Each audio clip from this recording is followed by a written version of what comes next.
Emilda dari kelas B Ilmu Kesehatan Masyarakat. Di sini saya akan menjelaskan materi tentang aktor kebijakan. Introduction aktor kebijakan ada 4. Yang pertama yaitu perkembangan kebijakan yang semakin kompleks. Kedua, adanya peningkatan jumlah, variasi, serta aktor. Yang ketiga, analisis pemangku kepentingan yaitu agenda tahapan pengembangan kebijakan dengan pertimbangan, peran, pengaruh, dan posisi para pemangku kepentingan. Dan yang terakhir, terdapat 2 nilai yang dapat diketahui, yaitu pertama kepentingan, dukungan, penentangan tercapainya tujuan kebijakan. Selanjutnya, siapa sih aktor kebijakan tersebut? Aktor kebijakan dibagi menjadi 2, yaitu pemerintahan yang isinya ada legislatif. Legislatif berhubungan dengan tugas politik sentral dalam pembuatan peraturan dan pembentukan kebijakan dalam sistem politik, ditunjuk formal dan memutuskan keputusan-keputusan secara bebas, meneliti, mengoreksi, dan memperluas kebijakan kepada masyarakat. Yang kedua ada eksekutif atau presiden. Presiden mempengaruhi peran penting dalam pembuatan kebijakan publik. Dapat dilihat dari komisi presidensial, personal, dan membentuk kelompok penasehat yang terdiri dari warga negara swasta. Yang ketiga ada yudikatif. Lembaga yudikatif mempengaruhi kebijakan publik melalui pengujian kembali untuk menguji kembali undang-undang atau peraturan. Tinjauan yudisial merupakan kekuasaan pengadilan untuk menentukan tindakan-tindakan oleh eksekutif atau legislatif sesuai dengan konstitusi. Yang keempat ada instansi administrasi, yaitu administrasi publik baru atau new public administration, bertujuan untuk menjabatani kesenjangan antara administrasi publik dan politik.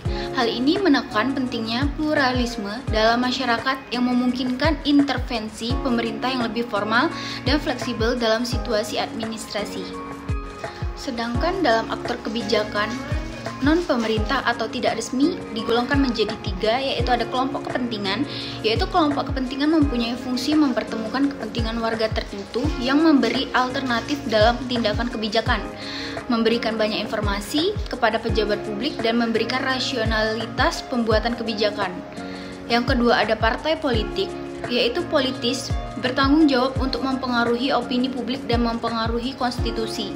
Mereka menjaga hubungan dekat dengan posisi partai, memastikan posisi yang kuat ketika memutuskan kebijakan. Dan yang terakhir ada warga negara atau individu, yaitu tugas kebijakan adalah pejabat publik.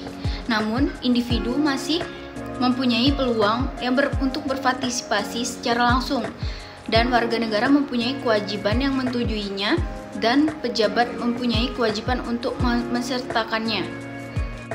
Adapun aktor-aktor kebijakan dalam pemerintahan di Indonesia.